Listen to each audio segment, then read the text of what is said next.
Maurizio, todos estos intereses que tienes y todas estas cosas que vagas, ¿y te idea de Sardigna adenes y te spera adenes?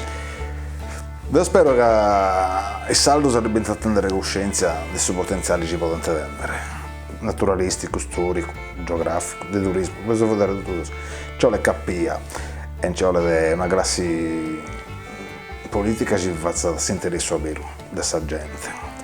Per questo io spero che quanto prima arriviamo a tenere coscienza dei gusti, dei suoi potenziali cinesi, senza che per forza debba prendere uno dei fora a tornare. Si può fare, ci incominciamo a nivelare con questa gente giovane, con gli strumenti, ci conoscentissimo. E prima dovevo e prima forse incominciamo a essere una terra migliore.